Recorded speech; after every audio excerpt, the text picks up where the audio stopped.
Welcome to Politics for Happy People. So glad that you're with us as always.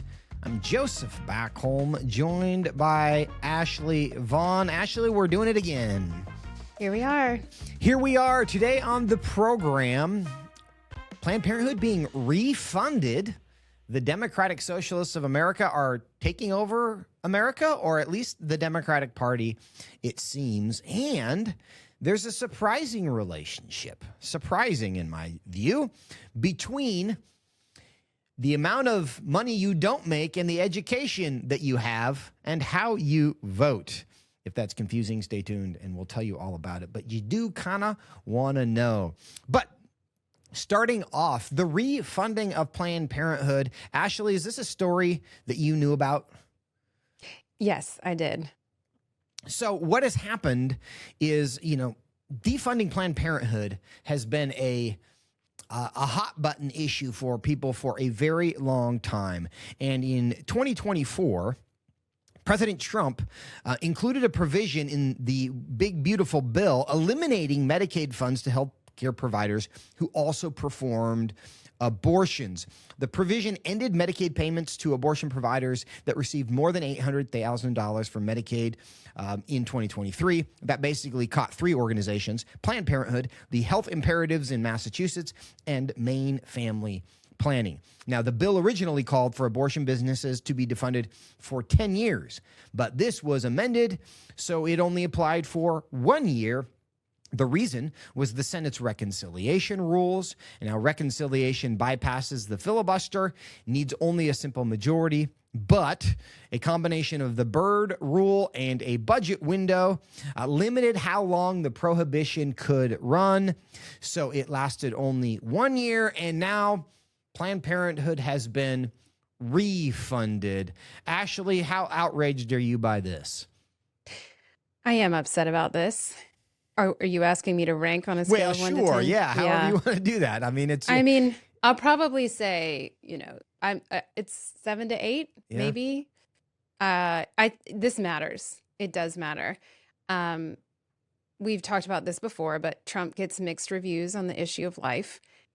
Certainly, though, in his second term, this Trump administration has been weak on the life issue. For example, the FDA and the DOJ, neither has taken action to stop abortion drugs from being sent in the mail, which is harmful. Not only does it end the lives of unborn children, but harmful and dangerous to women. Earlier this year, when Congress was debating extending enhanced subsidies for the Affordable Care Act coverage, Trump asked Republicans to be, quote, a little bit flexible on the Hyde Amendment, which prohibits federal funds from paying for abortion. So, the question here is, can federal funds go to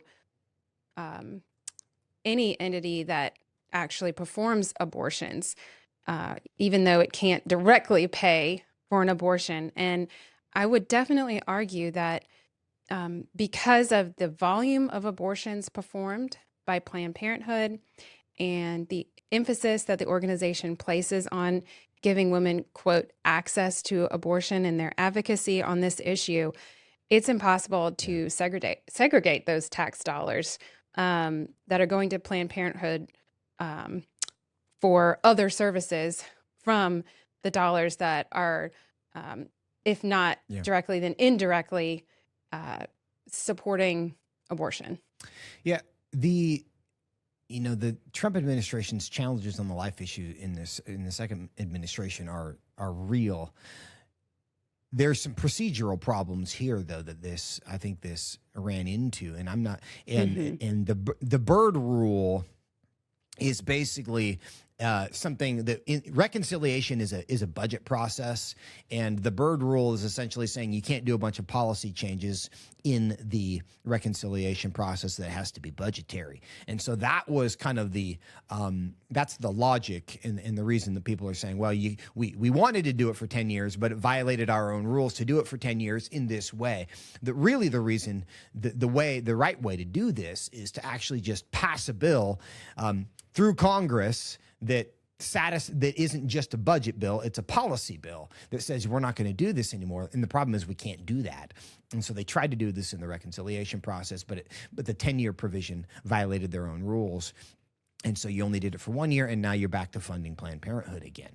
And so so what you're saying is you don't blame this expiration on Trump. Well, it's the whole, the Republicans have been in control of everything, and they can't get this through, right? Mm-hmm. And really it runs into, in theory, the Senate filibuster rules again. And the filibuster rules in the Senate require 60 votes to get something to the floor, which essentially means you have to have 60 votes to pass anything rather than 50 or 51, which is the majority. And so, yeah, it's frustrating that you can't get it done. Which is the reality. And so it was only defunded. It was defunded and then functionally refunded. They didn't say, hey, we want to fund it again. It's just that it was only suspended for 1 year. So I'm still on the, in the big picture, super bothered that we can't figure out a way to not do this, because Planned Parenthood is not a helpful organization, and taxpayers should not be obligated to fund it. But politics are politics, and, politics are politics. Everything seems to get stuck. Well, this certainly has gotten stuck, given the number of pro-life ballot initiatives in states that were defeated, given how the life issue polls. This is very much a political issue. And it's, as a Christian, that's really difficult, because this is something that I am very passionate about. I don't care what the polling says. We need to defend life. Yeah. It seems like, we've had promises on this for decades, probably. Now, get us elected and we'll stop defunding Planned Parenthood. And occasionally they do get elected and they still don't defund Planned Parenthood. And they may do something about this expiration, correct? Or no? What do you mean by that? This expiration? The expiration of the defunding of Planned Parenthood. Well, you could in theory do it in another reconciliation bill. You could do it for another year. Truth is, there's some details about the budget process there that I'm not even sure of right now. So I don't know what the status is, and I'm sure there are other people still working on it. But the headline here was, well, we're back to they get money again. Yeah. So, yeah. But on other kind of concerning issues, the Democratic Socialists of America have just released their platform. Now, why do we care about this? Because the Democratic Socialists of America are actually having some real success politically. And I want to go through some of this. And it's not yet a total takeover, but they are having some real success that is much more than they were having 5-10 years ago, and it's worth noting. They've had a handful of clean primary wins in Colorado's 1st congressional district, in New York's 13th district, and in New York's 7th district, right? They're doing well in New York. In Washington, D.C., Councilwoman Janice Lewis George, a socialist, forcefully won the Democratic primary to replace retiring Mayor Muriel Bowser. So they're about to probably take over the District of Columbia. In Wisconsin, State Representative Francesca Hong is currently leading in the polls for the open gubernatorial seat. So Wisconsin might have a Democrat Socialist of America governor. And so state level, at the state legislative level as well, in New York state legislative level, the Democratic Socialists of America picked up on several of the June 23rd primary victories. The Democratic Socialists' own tally, they're back 29 candidates, and 11 of them were defeated in primaries. 7 had advanced, and a further 11 are vying in primaries, still to be held. What we have is a lot of improvement for the Democratic Socialists of America, which is why we're going to pay some attention to their platform. And we have a clip where the head of the Democratic Socialists of America recently went on Fox News to talk to Shannon Bream. And let's talk about what their policy proposals are. Let's play clip 1. The things that are part of your platform, and I want to ask you, just give me sort of a true or false on these. Abolish the Senate. True. Okay, replace the presidency and Supreme Court as we now know them. Yep. Abolish ICE. Absolutely. Abolish borders and give amnesty to anyone currently in the U.S. illegally. As a long-term plan, yep. Defund the Pentagon. Absolutely. Abolish prisons, at least in large part. Yeah, again, that as part of a long-term program, yeah. Okay, so no prisons. Government or public ownership of most large corporations. Yeah, absolutely. Ashley, your reaction to all of that? It's so radical. I mean, the things that she is talking about undermine basically the entire framework of our society. Things like defunding the Defense Department, abolishing police, getting rid of the Senate. This is undoing the entire framework of our government. It's Yes. not just about overthrowing capitalism, which is also a problem, but they're also advocating for basically throwing out the Constitution. Yes. And also notably, the Zoran Mamdani is a DSA member, and he is the mayor of New York City, right? And he just announced that he wants to have, they're going to have government-owned grocery stores. They're going to sell everything at a 30% discount. The privately owned grocery stores are sure going to love that, right? When you have government-funded competition. So this, when you say abolish the prisons, abolish borders, abolish the Defense Department, now the Department of War, and the people from that party are now mayors of New York City. That is a kind of ascendancy that we have to take note of. And of course, that's not in the general public, but it is taking over one of our major parties, and I think we have to be really alarmed. Ashley, do you think this is something that will shock people once they find out what it's about, or do they just say, oh, well, I like to share, and socialists share, so let's share? I think a lot of people don't understand how extreme this platform is. I think when they see interviews like this, they will on Fox News, they will start to see just how extreme the policies that they are advocating for are. But they are, I think some people don't understand the implications of all this, and they just hear these Democratic Socialist candidates saying things that sound really nice and good to them. Like, oh,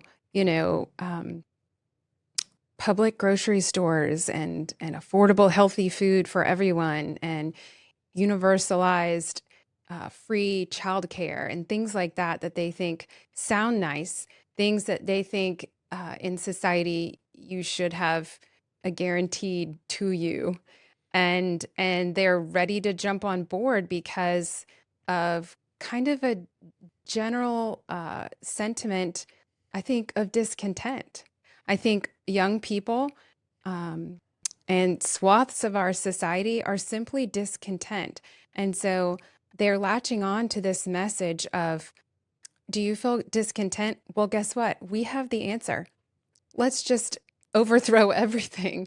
And it's the people who are in power who are the problem. Ashley, do you think, a question for you, do you think that this kind of the embrace of socialism, and in a moment we'll kind of talk about the degree to which it's happening in the Democratic Party, is this actually a vision of something that they want to create, that they understand? It's like, oh, let's go build this thing. Or is it just oppositional generally in nature, that we're frustrated with the current system? We see all the problems.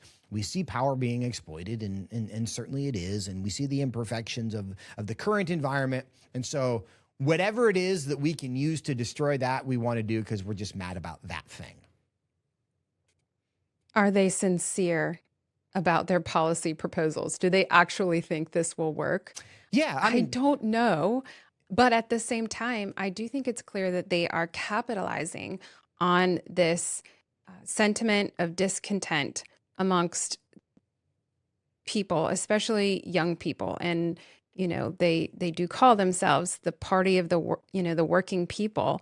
And, you mentioned Francesca Hong, who is running for governor in Wisconsin, which interestingly is a swing state.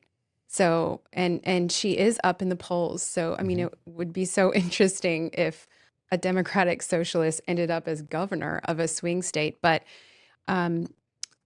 she was interviewed, and they asked her, what she understands as a former restaurant worker that career politicians do not understand. So it's this anti-establishment, like, what do you understand that the politicians don't? And she said, quote, "We understand their pain. I think a lot of people are in pain right now, and politicians are not honestly acknowledging that." So to me, this is, it's very strong messaging.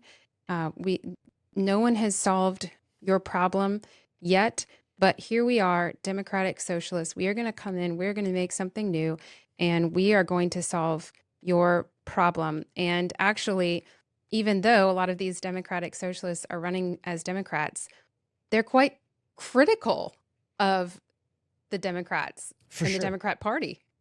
For sure. And that's kind of the Zoran Mandani. It's the AOC wing of the Democratic Party, the Bernie Sanders. And Bernie Sanders used to be like, crazy Uncle Bernie. Now he really is kind of leading the train. But you talked there about the statement from the Wisconsin governor. Francesca Hong, the everyman. That sentiment is very similar to basically what Trump ran on.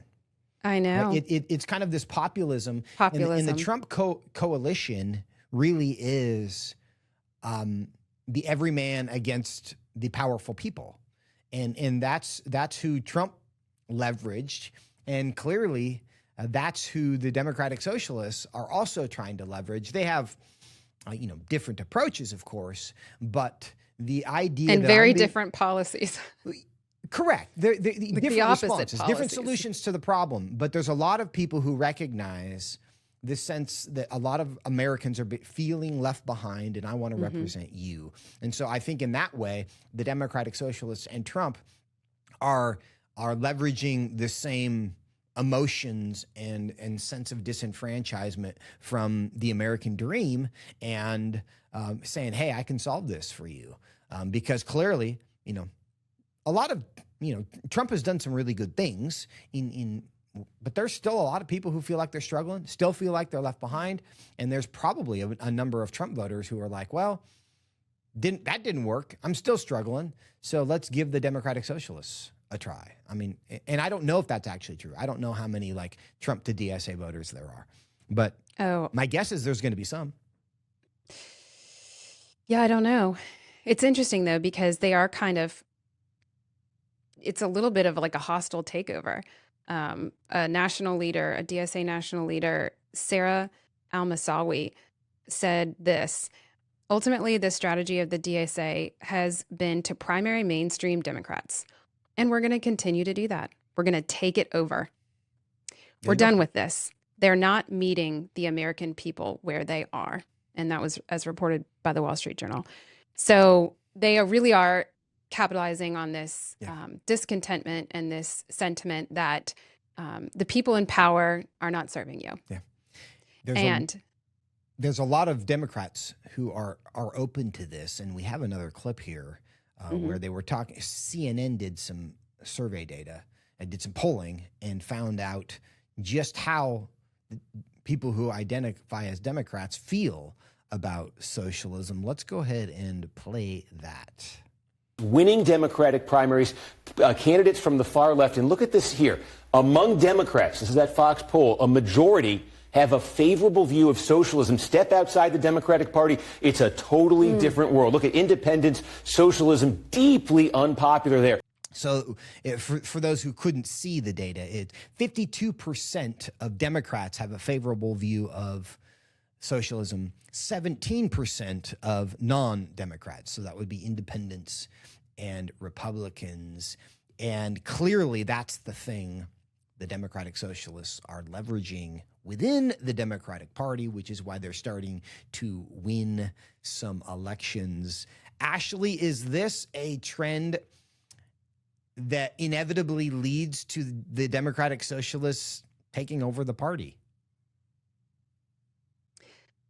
Well, right now they have 120,000 members. So I don't, Well, they're not great in numbers. okay, However, but they do quickly, have let me compelling ideas. let me respond to that, because yeah, there are only 120,000 in official numbers, but what the polling data that we just saw there about socialism in general suggests that 52% of all of them like socialism. They have a favorable view of socialism. So that seems to me to suggest... You're saying 52% of Democrats. Yeah, of Democrats, right. Yeah. And so even though the Democratic Socialists of America is a numerically small party, if you have 52% of everybody in the Democratic Party who says we like socialism, and then people come and say, hey, we're going to have millionaires and billionaires taxes and government-funded grocery stores and free health care and free daycare and free everything, a majority of the party suggests that they're very open to that, and that might persuade them. So do you actually need an official membership roll of more than 120,000 people if the majority of the people in the Democratic Party are kind of for you?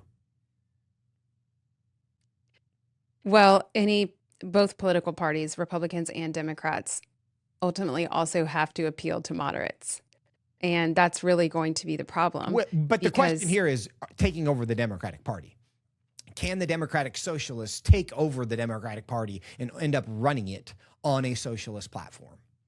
I don't think so, because there are a lot of mainstream, more moderate Democrats who are not going to just lie down, because they understand how politics work and that you have to appeal to the more moderate voter. And there have been some... Not in primaries, you don't. And not that's in primaries, but in the general you do, and they don't want to right throw now, things away to the Republicans. Yeah, but well, and do they care about that? Because right now it's just talking about primaries, and that's what the DSA recognizes, is that we can primary you and we can win, because the activist base of the Democratic Party can win a primary being a socialist. Can you win a general election? That's a totally different conversation. But the activists don't care. They're not trying to win general. But you can't take over the party without being able to win general elections. Is my point. Why not?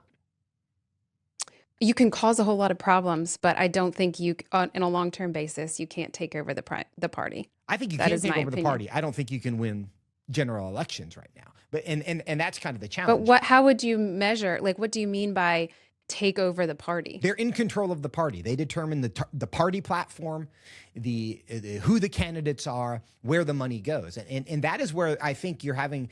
That's where, like, Chuck Schumer is scared to death right now, because he used to be a far left activist, and now he has to he's going to get primaried to the left. He might not even run again, because whether it's AOC, she's probably going to run for president, and then I think Zoran Mamdani is probably going to run against Chuck Schumer and kill him in the primary. And sorry, I shouldn't use that word these days. I mean, in the political sense, he's going to defeat him, right? And I think not in small numbers. And that is the thing that kind of the old school Democratic Party establishment is concerned about. It's not, can I win a general election? They've already proven that. The concern now is, I cannot win a primary because I'm not radical enough for all of the, Harvard, Yale, pink hair, brown grads that are running the Democratic Party these days. So, I mean, I think you're being practical about general elections, but I think there's actually reason to be concerned, if you are a Democrat right now, that the Democratic Socialists are going to be driving the train. Because remember, where was Bernie 10, 15 years ago? He was just like that crazy guy out there. And now he is the heartbeat of that party. And his nomination or his endorsement matters a ton. So I think they could pull it off. We'll see. We'll certainly continue to follow this. I think they have gotten this string of wins recently, and especially in these primaries. But if they can't win in general elections, I don't think that this is going to be a long-lived movement. So we will see. Maybe. Do they? I mean, We will see. and that is it's a great question, and it has to be considered. But I'm not sure right now they care. Right now, they want control of the apparatus, and they think they can make all of America more socialist once they have it. And I hope that's not true. I mean, let's destroy the Senate, right? Let's add more states. Let's expand the Supreme Court. Yeah, it is a fundamental rewiring of our system.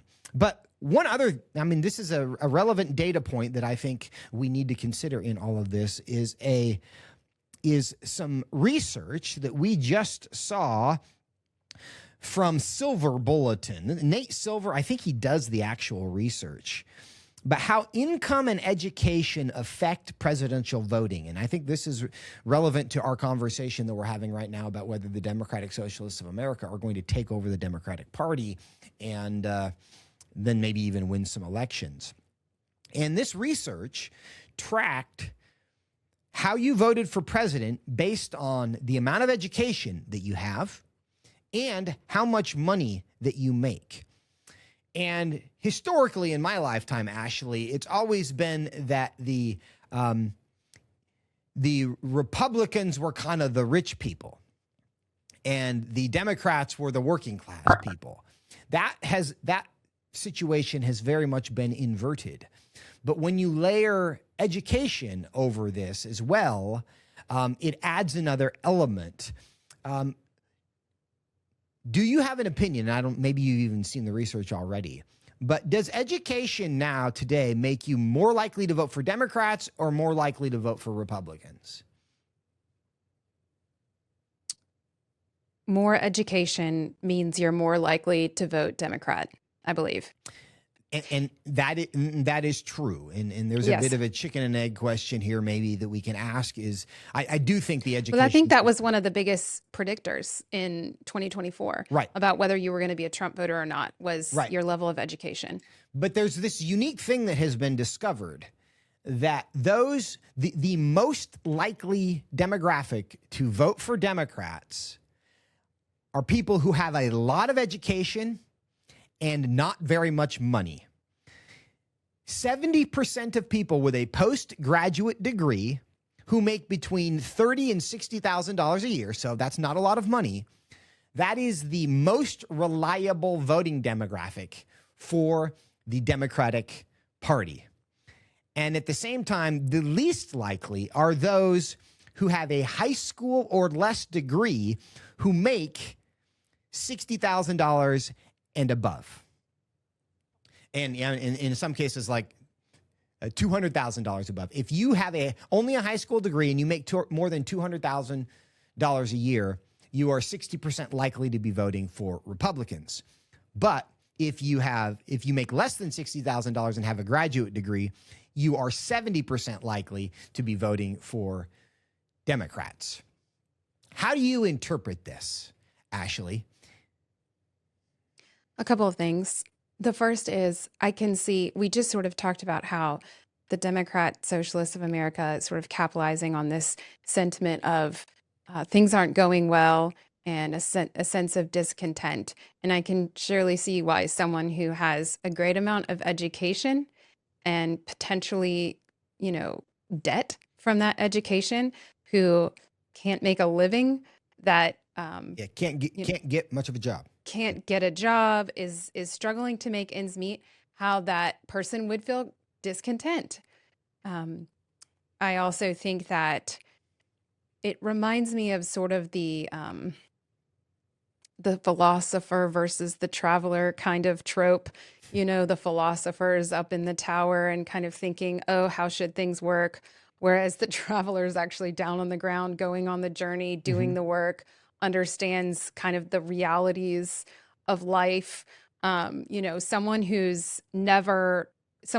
has a high school or less education, and yet they're making over $200,000 a year. Some of these groups, they've worked very, very hard to get where they are, and they don't want that money confiscated by the government, by socialists And they've in the succeeded in a government. meritocracy, right? I mean, and for them, Exactly. the system is working. It's like, I have the opportunity Exactly. here. Yes. So I think we've got a lot of, in this 70% here, we've got a lot of like the philosophers, right? Who they have these ideas, right? This is what I think of when I think of socialism. Like, let's just give everyone free healthcare because that's what they deserve, and free childcare and free everything. Like, but someone's got to pay for that, at the end of the day. Yeah. And so that's what I think is going on here. I don't know. What do you think? This data seems to suggest that kind of the jealousy, what's the word I'm looking for when you want, it's a covetous worldview where you have people who have spent a lot of time in school but didn't develop any marketable skills and therefore can't make much money. There's, again, a bit of a chicken and egg question for me, that if you went to a lot of school and didn't develop a marketable skill, do progressives make those choices? Or does finding yourself in a place where I spent a ton of time in school, but I still can't make any money, does that turn me into a progressive? I have a feeling that the value system that says I'm going to go spend $300,000 on a gender studies degree and I'm not going to be able to do anything with it. I think you were already kind of a leftist, so you already liked socialism, and certainly your gender studies program turned you even into more of that. And so I'm not sure, but it is certainly a worldview. It is a resentment of people who do better than me, even though, and I think there's this elitism that because I went to college, I'm smarter and I'm better and I have these degrees. And when you are not, when you see other people who did not get all those degrees and do all the things that the important people said you're supposed to do, end up being more successful, I think that does build resentment and kind of feeds a little bit the culture war against like blue collar, normal engineering, plumber, just kind of people. Leftism really is elitist now. And I think they want to be in the elite, but they don't feel like they're in the elite because they're not doing that well. And, I don't know. It just is. It's an interesting data point that I think does explain why they want somebody else to do it for them. And I've not been able to succeed making my own money, so let's just have somebody else give me the stuff that I want. And so go socialism. Yeah. And we're gonna Well, fall apart. I think learning in higher education, there is so much value in learning for learning's sake and exploring ideas and the liberal arts and all of that. But when someone's been in school for a very, very long time, and then they come out and they face kind of a harsh reality, and as you put it, they don't have marketable skills, they can't find their place in this society, that becomes really difficult, and they start looking at society and saying, what's wrong with society? Correct, because it's never my fault, and that is that's one of the things we have to always understand about leftism is it's never my fault. It's always the system's fault, and so we're always going to change the system because I'm just fine, and that's what I've been telling myself since kindergarten. And if that's your starting premise, there's a long list of people you can blame. It will never end, and you won't come around to changing yourself soon. But that's kind of what socialism is. Give me the stuff I want because I want it. So, friends, I think we've done it for today. We'll track whether we're all going to know whether the Democratic Socialists take over the Democratic Party or not. And I think I think it's more likely than you do, Ashley. We'll see who is right. We'll keep following it. Friends, thank you for joining us today on Politics for Happy People. It's been our pleasure. Quick reminder that new episodes drop every Tuesday and Friday. Make sure you like and subscribe wherever you have found us, and we will see you there.